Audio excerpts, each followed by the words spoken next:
paz do Senhor. Vamos abrir as nossas Bíblias já em 1 Samuel, capítulo 1. Enquanto você encontra aí, vou mais uma vez aqui expressar minha alegria, minha gratidão, como é todas as vezes que eu estou aqui com vocês. Louvar a Deus pela vida do pastor Sérgio, pastora Noêmia, que quando fui apresentada aqui, já me senti em casa, nem precisa mais apresentar, né? Meu esposo e eu estivemos aqui também há poucos dias e é sempre uma honra poder cooperar com vocês e poder servi-los através da ministração da palavra. Eu fiquei muito feliz quando o pastor falou que era uma campanha em prol da família, porque eu gosto muito de falar sobre família. E eu vou aqui falar nessa noite um pouquinho sobre uma família bastante conhecida e eu quero compartilhar algumas verdades da palavra de Deus hoje com vocês.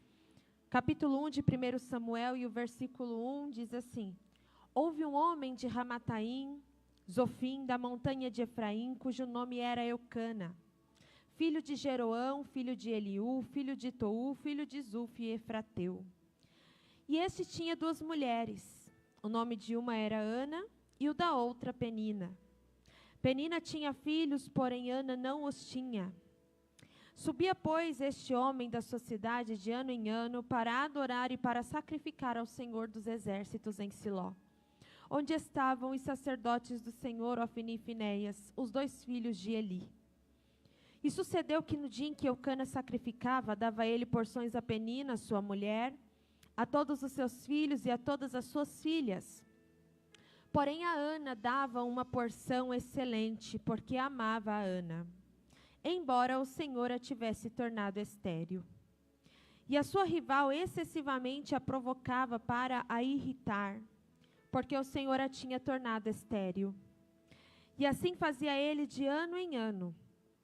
Quando ela subia à casa do Senhor, assim a outra a irritava, pelo que chorava e não comia. Então Eucana, seu marido, lhe disse: Ana, por que choras e por que não comes? E por que está mal o teu coração? Não te sou eu melhor do que 10 filhos? Eu quero ler com vocês agora o capítulo 2 e o verso 3.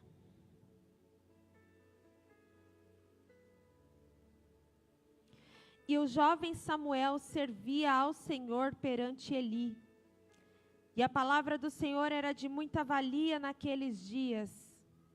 Não havia visão manifesta. Agora o capítulo 2 e o verso 26.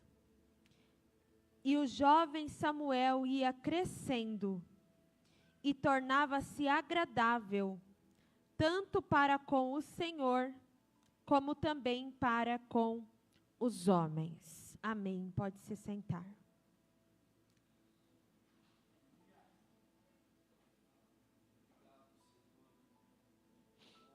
Glória a Deus. Meus irmãos, os dias de Samuel eram muito semelhantes aos nossos dias. Em que sentido, em que aspecto? Eu preciso que você entenda que nós estamos vivendo os últimos períodos da igreja na face da terra. Todas as profecias já se cumpriram. Todas as profecias já se cumpriram. E nós entendemos que até a volta de Jesus, algumas só vão se intensificar. A apostasia está se intensificando. Os falsos profetas estão se aumentando e se multiplicando. A falsa religião está crescendo. As guerras, os rumores de guerra, as pestes, os fenômenos da natureza, a falta de amor, o esfriamento do amor, tudo isso já está se cumprindo e cada dia que passa se intensificando. Jesus disse em Mateus 24 que os dias da sua volta seria como nos dias de Noé, onde os homens casavam, se davam-se em casamento, festejavam, E até que veio o dilúvio e eles não perceberam. Jesus estava falando sobre tempos de distração. Sobre tempos onde as pessoas estariam festejando, estariam se casando, dando-se em casamento, estariam se alegrando, porém estariam distraídas, porque enquanto eles estavam se alegrando, Noé pregava que haveria de vir um dilúvio. E eles não acreditaram e não perceberam até que o anjo fechou a porta da arca e o dilúvio começou a cair sobre a terra. Então assim também será a volta de Jesus, tempos de distração. As pessoas acham que está tudo bem, elas estão buscando motivos para se alegrar, motivos para tornar sua vida na terra mais confortável, e não estão prestando atenção nos sinais dos tempos, não estão prestando atenção na apostasia, e não estão prestando atenção naquilo que elas têm de mais importante, de mais precioso, que é a sua família. E o Espírito Santo fala muito comigo nesse texto, quando é em relação à família. Porque quando o Senhor enviou um profeta para a casa de Eli, que era o sacerdote, o líder espiritual de Israel nessa época aqui, de apostasia, porque eles estavam passando por um momento de apostasia. Nós lemos aqui no capítulo 3, o verso 1, que Deus não estava se manifestando naqueles dias. Deus estava em silêncio há muito tempo. Porque o sacerdote, que era o líder espiritual, tinha dentro da sua casa 2 filhos, que o próprio Deus, através do profeta, chama eles de prostitutos. Um profeta foi até a casa do sacerdote, do líder espiritual, do pastor de Israel, para dizer para ele: por causa da tua omissão, porque você não corrigiu os teus filhos, e porque os teus filhos têm brincado com aquilo que é sagrado, e têm prostituído a minha casa e o meu sacrifício, eu vou matar você, vou matar os teus filhos, e eu vou tirar a tua descendência do sacerdócio, eu vou suscitar, vou levantar para mim um sacerdócio fiel, que me sirva fielmente, que me honre, porque quem me honra eu honrarei, mas a quem me despreza será desprezado. Então, por causa de uma família que não tinha o temor de Deus, vem essa palavra. E Deus agora vai levantar um novo sacerdote. Esse novo sacerdote, ele vai nascer de uma família. Eu acho engraçado que quando o Senhor foi procurar uma família, foi procurar um ventre, para fazer nascer este homem, queria trazer um renovo espiritual sobre Israel. Ele não visitou uma casa perfeita, pastora. Ele não visitou uma família que não tinha problemas. Ele não visitou uma mulher perfeita. Tantas mulheres, tantos ventres férteis, tantas famílias. O Senhor vai visitar o ventre de uma mulher estéril, chamada Ana. Esta mulher, na sua angústia, na sua dor, ela vai até o templo e ela faz um voto ao Senhor. E ela diz: Senhor, se tu me deres um filho varão, ao Senhor eu o entregarei por todos os dias da sua vida, e sobre a sua cabeça não passará navalha. E esse sobre a sua cabeça não passará navalha, ele era um voto que acontecia muito na época, que está descrito lá em Números capítulo 6, que é o voto do nazireu. Sansão era um nazireu. E o que era um nazireu? Era alguém que desejava se consagrar ao Senhor. E como sinal dessa consagração, esta pessoa não cortava o cabelo, esta pessoa não bebia nenhum tipo de bebida forte ou bebida alcoólica, esta pessoa não podia tocar em cadáver. E isso era sinal de que esta pessoa estava vivendo uma vida de separação para Deus. Então esta mãe, antes mesmo de conceber, antes mesmo de ter a notícia de que ela poderia ser mãe, porque até então ela não podia, ela sabia que ela era estéril. Ela está dizendo: eu não tenho ainda, mas se o Senhor me der, eu já estou consagrando ele para o Senhor. Ela está consagrando o filho que ela ainda não tem. Mas quando o Senhor ouve aquela oração e aquele voto, Ele parece que linka as coisas. Deus não tem esse negócio que nem a gente, de tentar linkar as coisas, mas só para você entender, conjecturando para a nossa mente. Deus está falando assim, eu preciso de um novo sacerdote. Tem uma mulher aqui dizendo, se o Senhor me der um filho, eu entrego. Ela diz, pois bem, então eu vou abrir a tua madre, eu vou fazer você gerar. Porque existem orações que não serão respondidas por Deus com sim. Existem pedidos que Deus vai dizer não. E o próprio Tiago disse, vocês oram, pedem e não recebem porque pedem mal. Porque pedem para usar nos seus próprios deleites, pedidos egoístas. Mas aquela mulher está dizendo, eu não quero um filho para mim, para eu dizer que eu quero um filho para consagrá-lo. Então Deus disse, esse pedido eu atendo, você vai ter um filho. E esse menino que nasce, esse menino que é entregue para o templo, que é consagrado para Deus, ele será o novo sacerdote. Ele ainda na infância ouvirá a voz de Deus lhe chamando. Ele ainda na infância, ali por volta dos 7 aos 10 anos de idade, ele vai ouvir o chamado de Deus. E o Senhor vai começar a manifestar o seu chamado na sua vida, ali pouco tempo depois. E ele vai se tornar um dos maiores sacerdotes, juízes e profetas de Israel. Só que a gente tem que entender, irmãos, o grande papel e o poderoso papel da família por trás de todo esse movimento de Deus. Então, por um lado, a gente vê uma família sacerdotal, que tinha chamada, que tinha ministério, que servia no templo, e isso eu estou falando da família de Eli. Eu estou falando do pastor de Israel, do líder. Ele estava servindo na igreja. Era o templo, mas eu vou conjecturar para os nossos dias. Ele era o pastor da igreja. Ele era o líder que guiava todo mundo para perto de Deus. Mas ele não conseguia guiar os seus filhos na presença de Deus. E tem coisas que se a gente não trabalhar na infância, quando cresce fica difícil. Quase impossível a gente trabalhar. Aqueles moços já estavam grandes. Eles atraíam as moças para a porta da congregação e ali se prostituíam com elas, na porta da igreja. Quando alguém oferecer uma oferta, um sacrifício, o animal era morto e era colocado fogo, que aquilo era o holocausto. A fumaça que subia era o sinal de que Deus estava recebendo aquela oferta em expiação ao pecado do povo.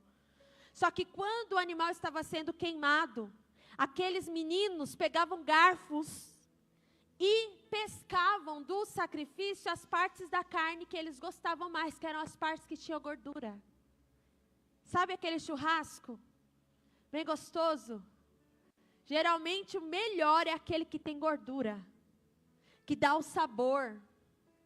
Eles encaravam o sacrifício como um churrasco. Tudo na igreja era levado na brincadeira. Eles levavam como profano aquilo que era santo. E por causa disso eles morreram. Morreram no campo de batalha. Perderam a guerra por causa do seu pecado. Eli, quando recebeu a notícia, caiu da cadeira e quebrou o pescoço, morreu também. A palavra de Deus se cumprindo. E o Espírito Santo falou ao meu coração neste tempo de apostasia, nesse tempo de falsos profetas, nesse tempo onde as pessoas estão brincando com aquilo que é santo, achando que Deus não está vendo, achando que o juízo de Deus está longe. Hoje em dia as pessoas pintaram um Jesus que não é o Jesus da Bíblia, criaram para si um novo Deus, o apelidaram de Jesus Cristo e estão o adorando como se ele fosse o Jesus da Bíblia, mas ele não é. O Jesus que muitos estão aí é um Jesus permissivo, é um Jesus que está andando de joelho atrás de nós, implorando pelo nosso amor. É um Jesus que está dizendo, não importa o que você fez, não importa como você me trate, não importa se você me honra, eu estou aqui para o que você precisar, minha filha e meu filho. Esse não é o Jesus da Bíblia. E as pessoas estão achando que Jesus está fazendo vista grossa. Os falsos profetas que tomam as nossas tribunas, que sobem nos nossos púlpitos, pegam os microfones, doutrinando a igreja em doutrinas de demônios, teologias satânicas, teologia da prosperidade, teologia do triunfalismo, a teologia liberal. As igrejas, as tais igrejas inclusivas, que tem nome bonito, igreja inclusiva, mas ela é inclusiva só para o pecado. Eles estão achando que está tudo bem, mas eles não entendem que o juízo de Deus ele virá, porque a igreja é de Jesus, a igreja é do Senhor. Enquanto Satanás, irmão, deixa eu te dizer uma coisa, o diabo não está preocupado em fechar igrejas, o diabo não está preocupado em perseguir os crentes com espada, como foi no passado. Porque o diabo viu que o holocausto não parou a igreja, que a arena de leões não parou a igreja, o coliseu não parou a igreja, as acusações e as perseguições não pararam a igreja só se multiplicava. Então Satanás encontrou hoje uma fórmula muito mais eficaz. Ele não quer fechar igrejas, ele quer entrar com a mentira, para adulterar a verdade, para fermentar o genuíno evangelho. Ele está formando crentes desviados, crente meia boca. Ele está formando pessoas muito sensíveis, pessoas dodóis, pessoas doentes. Ele está formando falsos crentes. E nisso ele tem tido êxito. Mas como a palavra me dá respaldo, eu profetizo. Porque mesmo que existam muitos de pé, ocupando espaços que não deviam estar ocupando e fazendo mal à verdadeira igreja de Cristo, enquanto isso o Senhor está trabalhando nos bastidores e preparando os seus remanescentes para ocuparem o seu lugar. O Senhor ainda tem levantado Noés, o Senhor ainda tem levantado Samuéis, o Senhor ainda tem levantado protestantes, o Senhor tem levantado Elias, o Senhor tem levantado Eliseu, o Senhor tem levantado Paulo, o Senhor tem levantado Pedro, o Senhor tem levantado João, o Senhor tem levantado os seus remanescentes. Tem um povo que não se dobrou, tem um povo que é consagrado, tem um povo que guarda a palavra, tem um povo que não tem medo da perseguição, tem um povo que não tem medo da cara feia, que não tem medo, aleluia, das retaliações. E eu quero profetizar que estes remanescentes estão aqui nesta noite. Eu quero profetizar que estes remanescentes estão dentro das nossas casas. Eu quero profetizar que a tua casa, assim como a casa de Ana, será o seio do nascimento, do levante de um remanescente para este tempo. E não é porque a nossa casa é perfeita. E não é porque a nossa família não tenha problemas, mas é porque o Senhor está trabalhando em corações que vão decidir consagrar aquilo que o Senhor colocou nas suas mãos. Aleluias, aleluias. Veja o cenário. Veja o cenário. Um homem chamado Elcana, homem de Deus, homem temente, que sempre sacrificava ao Senhor. A história não conta com detalhes, mas a gente imagina que ele se casa apaixonado por Ana. A Bíblia diz, o capítulo 1 diz, ele amava a Ana. Como diz o ditado, ele arriava as 4 rodas por ela. Ele amava essa mulher, mas ela não podia ter filhos. Ela era estéril. Existia uma brechinha lá no costume deles. E ele se casa com a Penina. E ela lhe dá filhos. Era necessário que todo casamento gerasse herdeiros. E aquelas crianças eram herdeiras de Elcana. Mas Elcana continuava amando a mulher do seu coração, que era a Ana. E dentro dessa casa surgiu um grande conflito, uma grande intriga. Por um lado, a Ana, que não pode gerar, e somente isso já era a angústia da sua vida. Porque para a sociedade ela era o alvo da maldição de Deus. A mulher que não gerava era amaldiçoada, considerada maldita. Então só isso já era angústia da sua vida. Só que como não bastasse isso, dentro de casa ela tinha, a Bíblia diz, uma competidora, que a irritava constantemente. Quem olha para Penina não consegue entender, porque ela tem aparentemente tudo o que ela quer e tudo o que ela precisa. Mas ela mesmo assim se levanta para tentar atormentar a Ana, que já é a pobre atribulada. Você já conheceu uma pessoa assim? Parece que não tem falta de nada. Parece que não tem falta de nada, né? A vida dela é boa, mas parece que é uma pessoa amarga. E aí, quando eu olho para esse texto, eu entendo um pouco da amargura da Penina. Porque o texto diz no versículo 4, que quando Eucana ia sacrificar, ele trazia porções para Penina. E que porções são essas? A carne que era oferecida no holocausto, depois o pai da família, uma parte ficava para o sacerdote, uma parte da carne, e uma parte o pai da família trazia para casa para comer com a família. Aí ele trazia lá uma parte de um boi, digamos, para a sua casa. E aí ele dava porções para Penina, dava porções para os seus filhos e para suas filhas, mas o verso 5 diz, porém para Ana dava uma parte excelente. A melhor parte era da Ana.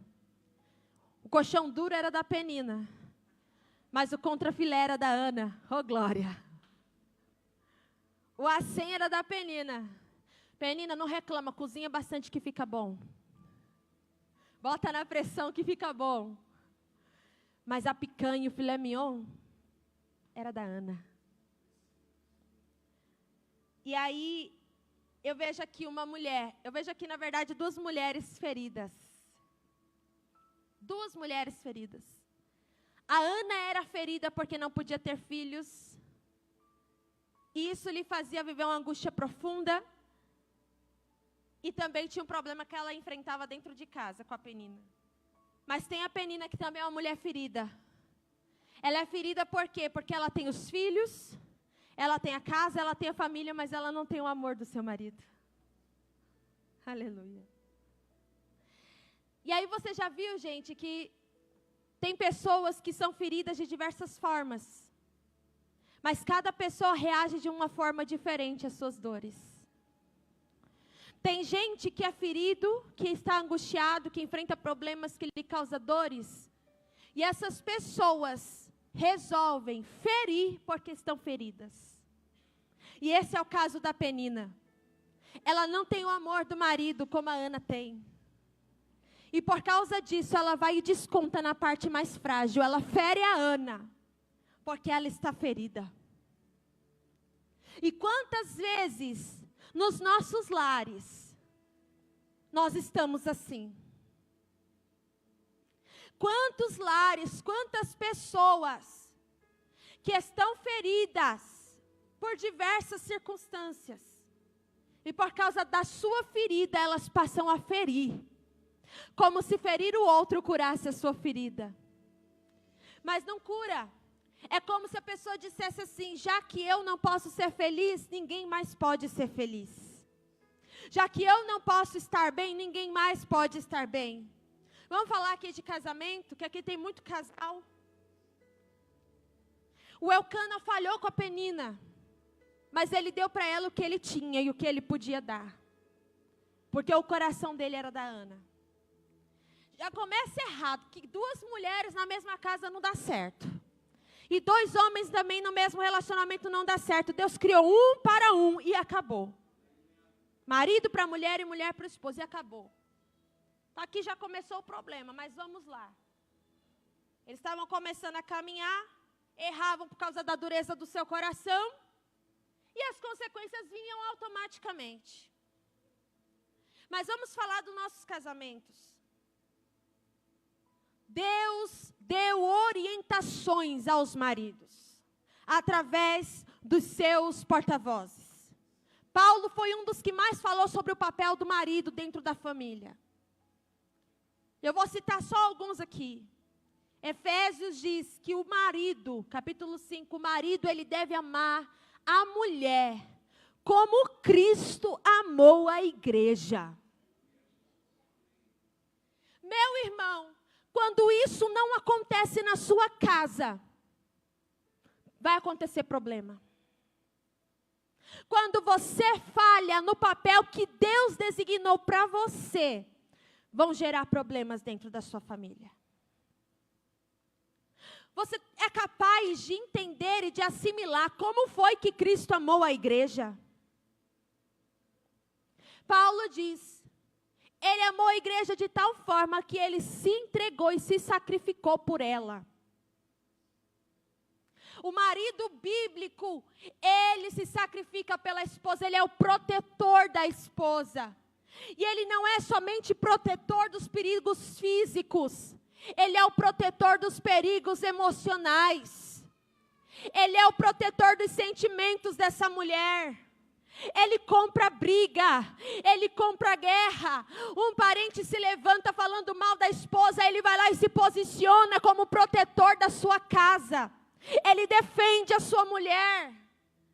E se você está aqui nesta noite, você não está ocupando o teu papel e a tua posição, você tem que entender que tudo isso está trazendo prejuízos para a tua casa. Alguém vai estar ferida do teu lado, e uma pessoa ferida, geralmente ela costuma ferir também. E aí o cara não entende por que a mulher anda tão estressada. Ele não entende porque às vezes ela vai lá e dá uma patada. Ele não entende porque ela é tão amargurada. É porque a mulher, ela foi criada para ser cuidada, para ser amada, para ser amparada. O marido bíblico é aquele que os dois, a família está passando por um furacão, mas ele diz, minha amada, não se preocupa, enquanto você intercede por mim, enquanto você me dá respaldo, eu vou estar na frente desta guerra, e eu vou proteger a nossa casa, eu vou proteger os seus sentimentos, eu vou proteger você, porque o meu amor vai ser derramado sobre a sua vida. Homem, você precisa amar a sua mulher, ela precisa disso. Se você quer vitória no teu casamento, ame a sua esposa. Dê o melhor para ela, faça o melhor por ela. Porque uma mulher bem amada, amparada e resguardada, ela será muito mais facilmente uma mulher sábia. Uma mulher auxiliadora, uma mulher adjuntora, uma mulher submissa. Essa palavra assusta hoje, mas sabe por que assusta falar para uma mulher que ela tem que ser submissa? Porque os homens dos nossos dias não estão assumindo o seu papel. É muito difícil ser submissa a um homem que não tem também temor a Deus, que não a ama, que não quer o melhor para ela, que não trata bem. Se cada um cumprisse o seu papel, irmãos, as famílias seriam muito abençoadas. Aí a Penina é ferida e ela começa a ferir. Mas eu também tenho uma palavra para as feridas e para os feridos aqui nessa noite. Se faltou o amor do teu marido, se faltou o amor do teu pai, se faltou o amor daquele que deveria te guardar, te proteger e cuidar de você, eu vim aqui para te dizer que Jesus chegou na sua vida.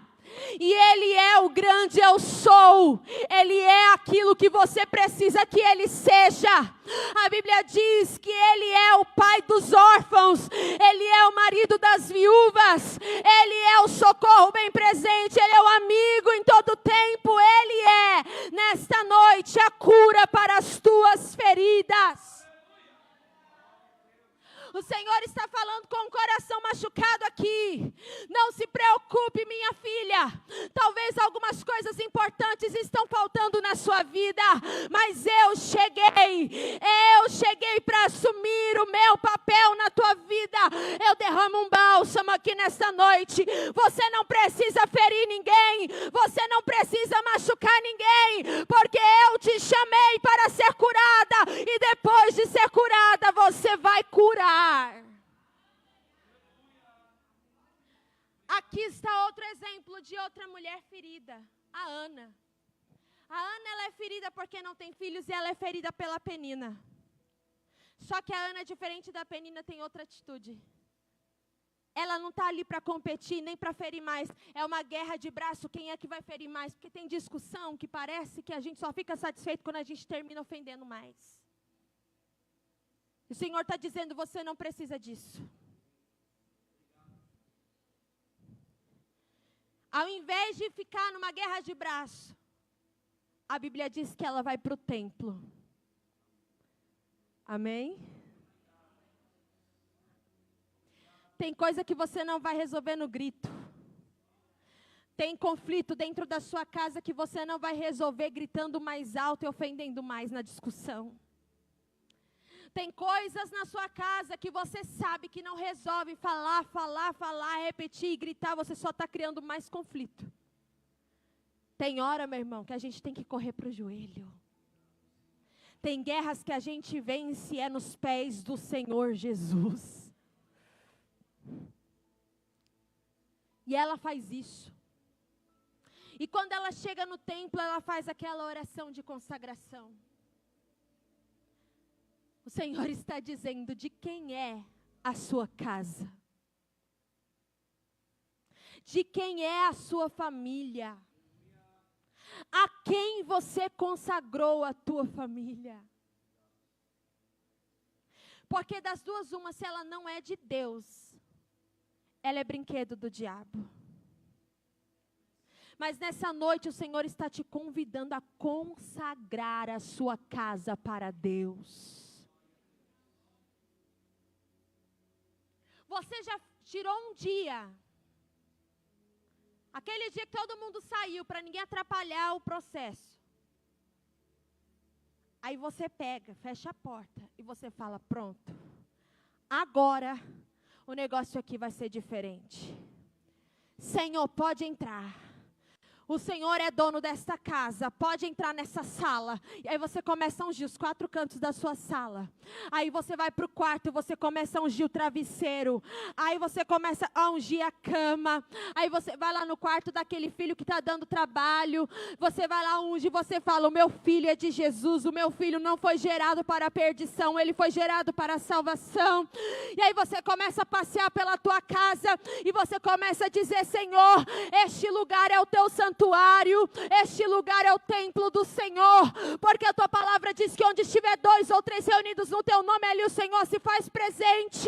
Aleluia, o teu templo, o teu santuário não é apenas a igreja, as 4 paredes, mas é onde tem um ministro e uma ministra de Deus, dizendo, o Senhor é bem-vindo aqui, ali o Senhor estabelece o seu trono. Quantas vezes, sem sabedoria, nós abrimos a nossa boca para amaldiçoar aquilo que Deus deseja abençoar?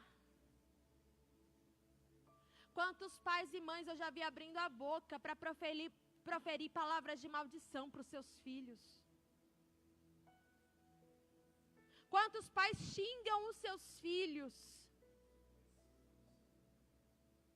Nécios.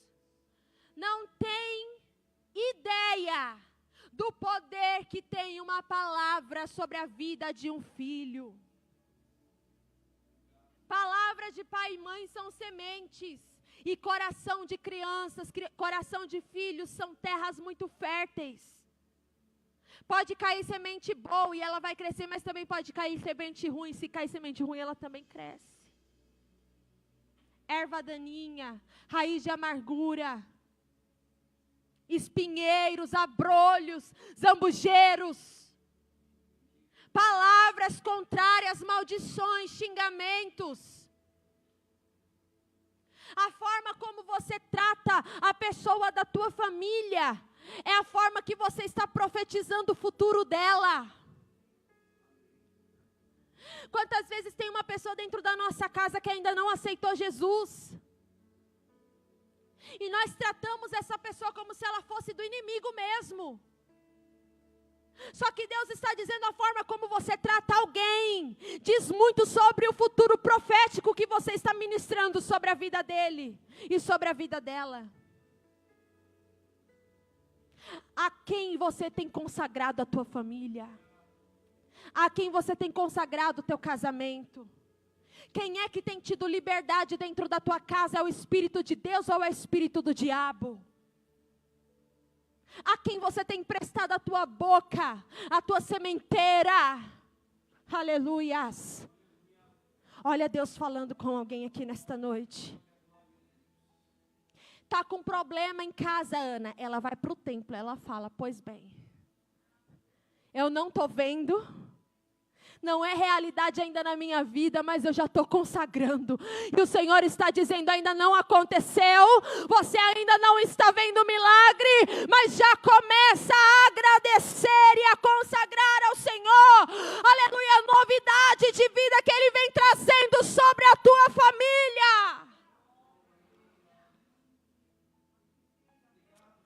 Isso é viver pela fé. Viver pela fé é não ver, é ainda não tocar, mas já poder enxergar pelos olhos da fé. Deixa eu dizer uma coisa aqui. Deus falou para José em sonho que ele seria uma autoridade. Quem lembra disso? Todo mundo aqui conhece a história de José? José do Egito? Em sonho, Deus ministrou o futuro profético dele. Sabe o que Deus fez? Permitiu com que ele fosse vendido como escravo para o Egito. Sabe por quê? Porque por ele mesmo ele não ia fazer a malinha, jogar nas costas e dizer, papai, vou me aventurar em uma terra estranha. Tem hora que Deus precisa arrancar a gente da nossa realidade para nos conduzir para o futuro que Ele tem para nós. Só que quando ele vai para o Egito, ele não se torna governador de um dia para a noite. Sabe quantos anos demora? 13 anos. 13 anos. Sabe por quê? Porque o José de 17 anos, que está saindo da casa do pai, não tem estrutura e não tem experiência para governar uma nação. Só que quando ele vira escravo no Egito, ele vai trabalhar na casa de um homem chamado Potifar. Ele tem tudo para virar um escravo qualquer e para dizer, eu lavo as minhas mãos, eu vou morrer nesse jeito, então eu vou fazer o que der. E você mais um aqui dentro, o importante é sobreviver. Mas a Bíblia diz que ele fazia tudo com tanta excelência, que ele se tornou o administrador daquela casa, e abaixo de Potifar, ele mandava em tudo. De lá ele vai para a prisão acusado injustamente de estupro. Só que lá no presídio a Bíblia diz que ele se tornou o administrador da cadeia. Aí sabe o que Deus falou comigo? Deus disse, Amanda, antes de eu colocar José para administrar o Egito, eu experimentei ele administrando a casa de Potifar e administrando a prisão. Sabe por quê, meu irmão? Antes de Deus cumprir a promessa dele na sua vida, primeiro ele te veste da identidade daquele futuro profético. Primeiro ele permite que você haja como ele disse que você seria, para depois te colocar na posição que ele disse que te colocaria. Eu acho que eu já preguei sobre José aqui. Deus falou para mim quando eu tinha 13 anos que eu ia ser ministra do Evangelho. Deus falou muitas coisas a respeito do chamado que Ele tinha na minha vida. Eu tinha 13 anos de idade. Poucas coisas já se cumpriram. Tem muita coisa que Deus já falou para mim que vai se cumprir ainda. Só que quando Deus falou para mim, quando eu tinha 13 anos, eu não pregava. Só que quando Deus falou isso, eu falei, eu sou pregadora. Vou ler a Bíblia. Nem em Assembleia de Deus eu congregava, porque geralmente é a Assembleia de Deus que dá oportunidade, né? Eu congregava numa igreja que não dava oportunidade, não é assim, a oportunidade está com a irmã fulana. Oportunidade está com a irmã fulana. E ali é bom que a gente desenvolve os dons, mas eu não congregava numa igreja assim. A oportunidade não tinha chegado, mas eu já estava montando sermão. Sabe por quê? Porque quando chegasse a hora de Deus me levar para algum lugar para eu pregar, eu estaria preparada. Eu ainda não era uma pregadora, mas em Deus eu já era. Pela palavra profética eu já era. Então eu já comecei a orar, eu já comecei a ler a Bíblia, eu já comecei a buscar, já comecei a escrever os sermões. E quando eu tive a oportunidade, eu tinha o que dizer. O que é que Deus já falou para você, meu irmão? A minha pergunta é, você está agindo de acordo com a palavra profética de Deus sobre a sua vida? Você está agindo de acordo com o que Deus falou que faria na sua casa e na sua família? O que é que Deus falou sobre os teus filhos? Deus disse que o teu filho seria o quê? Um ministro? Quantas vezes você já sentou com ele para meditar nas Escrituras? Quantas vezes você já veio com ele para o canto da cama, dobrou o joelho e ensinou ele a orar? Quantas vezes você deu de presente para ele livros da idade dele, na linguagem dele, mas deu para ele ferramentas condizentes com a palavra profética que Deus falou sobre ele? Aleluia. Então vamos lá para a gente concluir. Ela consagra o que ela ainda não tinha. E quando ela sai daquela oração, Deus visita o ventre. Ela concebeu. Ela teve um menino. Ela amamentou e depois que ela desmamou, ela levou para o templo. Eu achei isso interessante. Porque ela não teve um menino e já levou para o templo. Já pensou ela levar um menino de 1 semana para dentro do templo e largar ele lá? O que vai acontecer? Ele vai adoecer, ele vai morrer, ele vai ficar desnutrido. Eu fui titia pela primeira vez agora, semana passada. Eu sou a filha mais velha, minha irmã do meio casou, e agora ela teve o primeiro filhinho. E é bom demais ser tia, gente. Estou muito feliz. Só que eles ficaram no hospital quase 1 semana. Porque o bebê não ganhava peso, porque ele não estava conseguindo mamar. E também por outras questões, ele teve icterícia, mas deu tudo certo lá, fez o banho de luz, ficou bem. E a minha irmã também teve hemorragia, teve que fazer transfusão de sangue, um monte de coisa. Mas, por último, o que segurou eles mais um dia no hospital é que o bebê tinha perdido muito peso, ele não tinha mamado direito, não estava pegando direito. E eu entendi a importância do leite da mãe. Eu tenho 2. Eu amamentei o primeiro até os 2 anos. E a segunda não deu até os 2, mas foi até 1 ano e 3 meses. E eu sei a importância de amamentar os nossos filhos recém-nascidos. E trazendo isso para a nossa vida, irmão, não é o suficiente trazer para a igreja. A gente precisa alimentar em casa.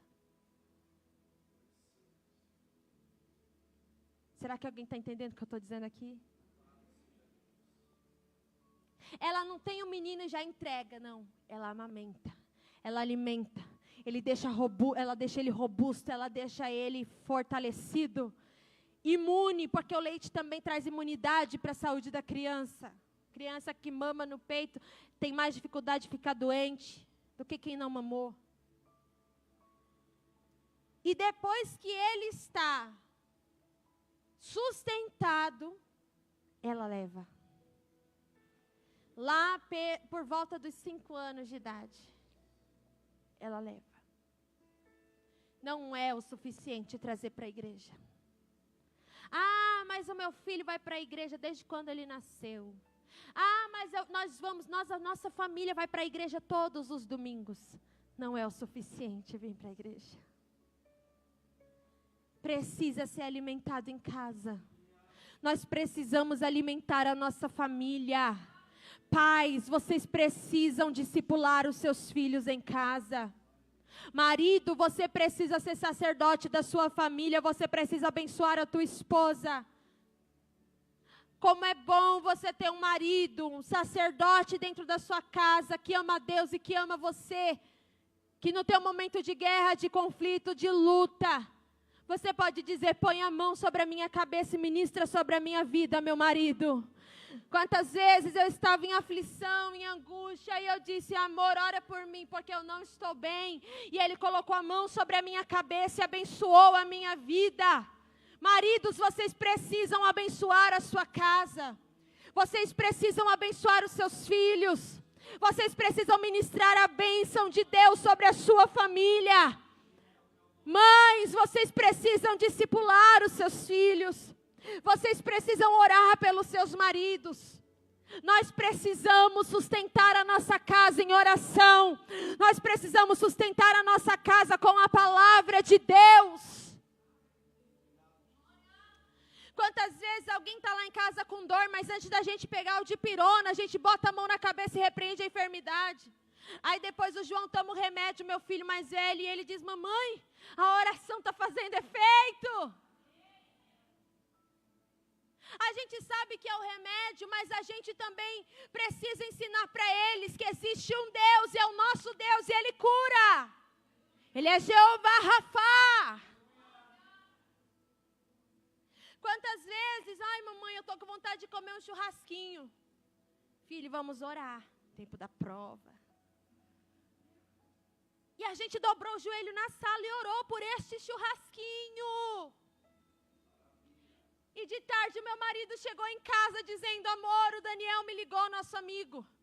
Falou que vai fazer no aniversário da Lara um churrasco para a gente ir lá semana que vem. Aleluia! E não tem coisa melhor do que você ver o teu filho olhando para você dizendo: mamãe, Deus ouviu a nossa oração.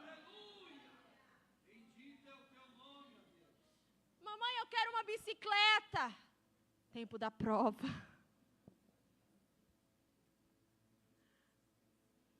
Dobra o joelho, vamos orar por essa bicicleta. Os nossos filhos precisam aprender a batalhar em oração as suas guerras. Outro dia a gente estava na igreja. E uma irmã falou: Amanda, quando acabar o culto não vai embora, passa lá em casa que eu tenho um negócio para o João. E aí quando a gente chegou lá, uma bicicleta Caloi novinha. O menino dela cresceu e eles trocaram por uma maior. Tá lá em casa. Mamãe, Deus ouviu a nossa oração. Sim, filho, Deus ouve a oração. Todo dia antes de dormir, sabe o que ele fala? A gente não pede, né? Todo dia antes de dormir, depois da oração, depois da história, ele fala: mamãe, que Deus te abençoe, que você tenha uma noite muito boa e que amanhã Deus abençoe muito o seu trabalho. Ele lança a bênção sobre a minha vida, depois ele lança a bênção sobre a vida do meu marido. Isso ele não aprendeu na igreja, porque não tem como 2 horas de culto competir com 22 horas restantes do dia. Só 2 vezes na semana. É alimento diário. É alimento diário. Nós precisamos discipular a nossa família. Nós precisamos colocar a mão sobre a cabeça dos nossos filhos adolescentes e repreender toda a seta do diabo contra a mente deles e contra o coração deles. Eles são bombardeados todos os dias na escola, na rede social, no Instagram, no TikTok. Eles estão com uma ferramenta que tem matado eles aos poucos, até de madrugada, se alimentando disso. Jesus está voltando.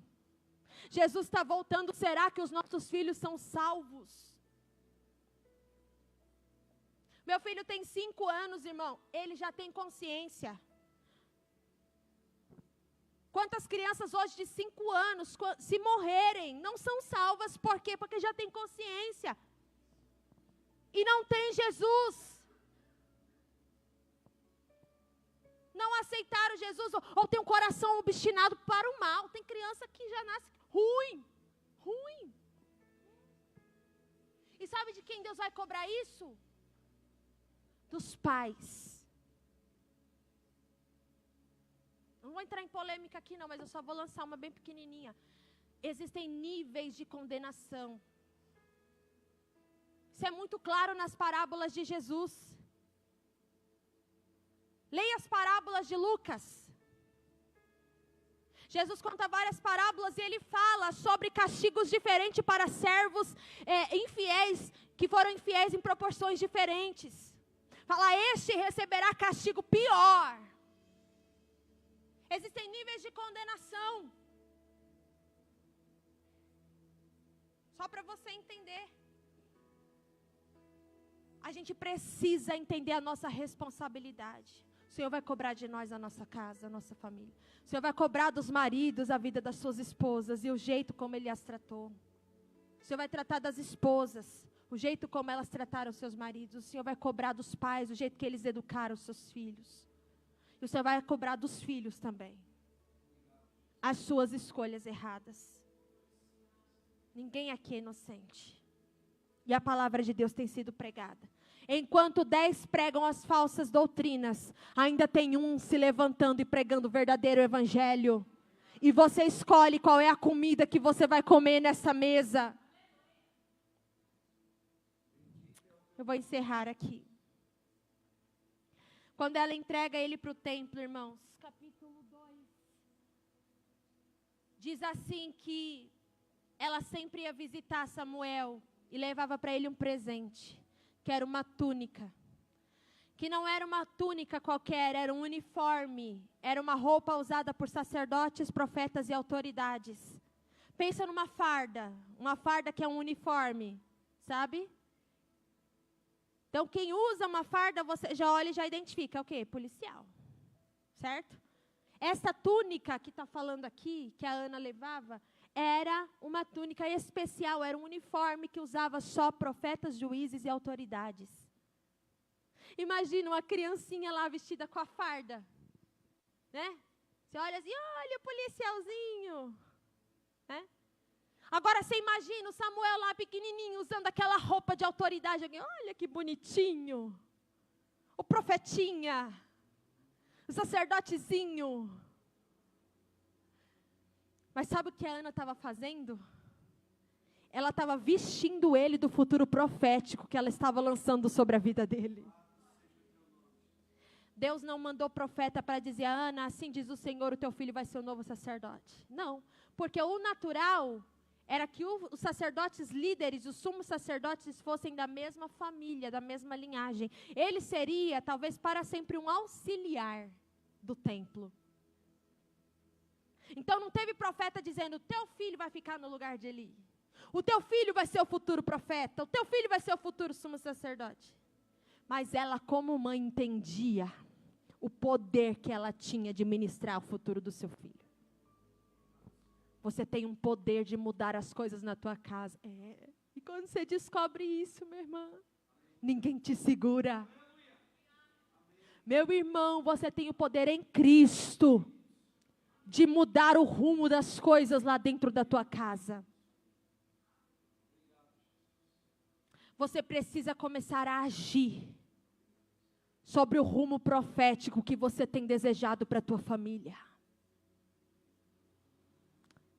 Em nome de Jesus. E esse menino se tornou um novo sacerdote. O renovo de Israel. O renovo de Israel. Deus vai levantar remanescentes dentro da sua casa. Deus vai levantar vozes proféticas dentro do teu lar.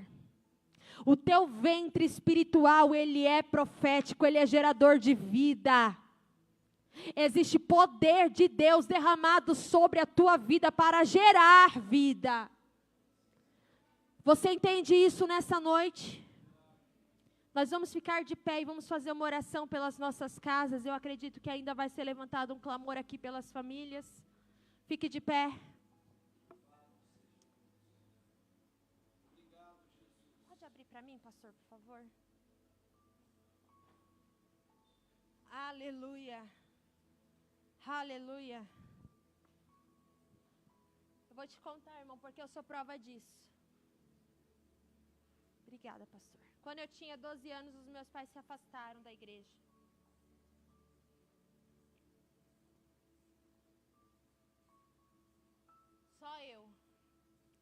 Só eu ia para a igreja. Dos meus 12 anos em diante. Minha irmã é 4 anos mais nova do que eu. Então eu com 12, ela com 8. Aí eu comecei a pregar quando eu tinha 14 anos. E aí eu comecei a ser convidada para ir pregar nas igrejas, para ir pregar nos lugares, para viajar e etc. E ela era minha companheira. Aí imagina eu lá com os meus 14, 15 anos, ela lá com seus 12, 13. E enquanto eu pude, eu levei. Mas aí chegou uma hora que ela começou a se misturar com umas coisinhas erradas, influência da escola e tal, e tal. E os problemas emocionais que eu e ela enfrentávamos, para mim, eu carreguei para os pés de Jesus. E isso foi atrativo da minha parte para a parte de Deus. O Senhor usou minha dor para me atrair. Mas para ela, a dor dela só afastou cada vez mais. ao ponto dela dizer que odiava falar de Deus, não acreditava em Deus, ao ponto dela tentar até o suicídio. Só que enquanto ela estava vivendo nesse poço fundo, longe do Senhor, eu chegava às vezes de madrugada das agendas, dos lugares, e ela dormindo, a gente dormia no mesmo quarto. Eu vinha munida daquela unção de Deus. E eu ia na cama dela e eu colocava a mão na cabeça dela enquanto ela dormia. Porque acordada, não podia nem chegar perto. Ela pegou um ranço de mim porque eu era de Deus. E eu colocava a mão na cabeça dela e eu começava a orar e eu chorava. Irmãos, eu chorei muito pela vida da minha irmã. Tem um hino que diz assim: quem chora pra Deus tem resposta. Porque Deus não suporta ver a lágrima de um crente não agir. Oh, o céu se comove na hora e vem a vitória. E não há no mundo quem possa impedir. Uma lágrima para Deus é uma frase. E só Deus tem o poder de interpretar.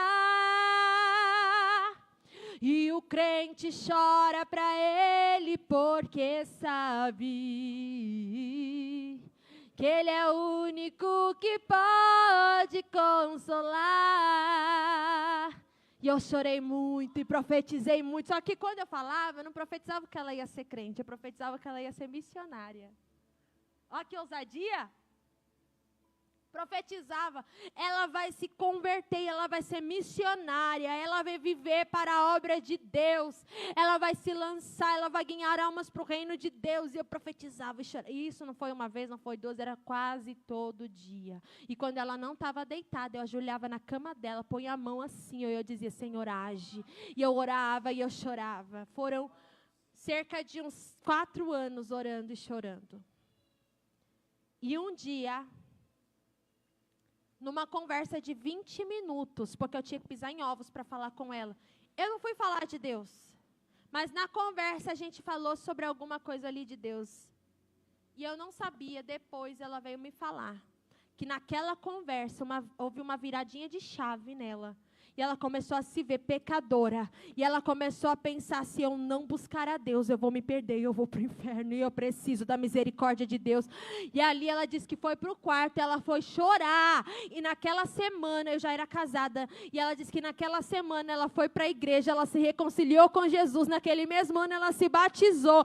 Quando ela terminou a escola, ela foi para a faculdade. O curso que ela escolheu foi de tradutora e intérprete. Ela fez 4 anos de faculdade, tradutora e intérprete, de português para o inglês e inglês para português. E ela hoje trabalha numa multinacional sendo intérprete, mas ela e o marido estão se preparando para o campo missionário.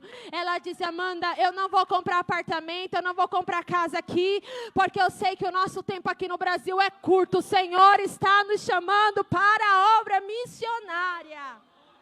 Glória a Deus. Feche os seus olhos. Hoje o Senhor está te dando oportunidade, movida por essa palavra profética, para consagrar a família que Deus te deu, para consagrar o teu casamento. Marido, a partir de hoje, se posicione e decida amar a sua mulher. Mulher, decida a partir de hoje ser sábia, ser auxiliadora, idônea, ser submissa à missão do seu marido, que é de protegê-la, guardá-la e edificar a sua casa. Consagre hoje a vida dos seus filhos, para que eles sejam uma bênção na tua velhice, para que eles tenham uma família abençoada, estruturada na rocha que é Jesus. Consagre hoje a vida desta pessoa que talvez esteja longe do Senhor, mas que pela fé e através da palavra profética hoje você crê que amanhã estará aí do seu lado, louvando e exaltando ao Deus que você serve. Eu não sei qual é a palavra que você tem da parte de Deus, qual é a profecia que foi lançada sobre a tua vida, talvez há 10 anos atrás, talvez há 13, há 15, mas quando Deus fala uma vez, Ele não precisa repetir, esta palavra está de pé. Comece a partir de hoje a agir sobre esta palavra. Vista-se da identidade que Deus estabeleceu sobre você e sobre a sua família. Senhor, nós consagramos a nossa casa, nós consagramos os nossos filhos, nós consagramos o nosso casamento, nós fechamos todas as brechas de atuação maligna. Eu repreendo todo espírito de adultério, eu repreendo todo espírito de prostituição, eu repreendo todo espírito de rebeldia, de rebelião dentro das nossas casas.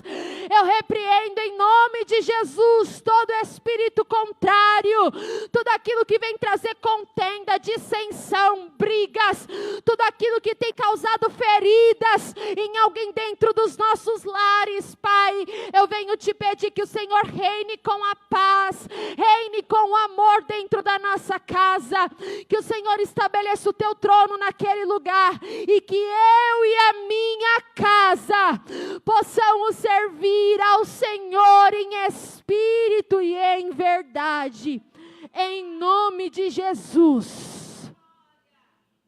Em nome de Jesus. O movimento que esta palavra produziu em você não pode se encerrar ao findar deste culto.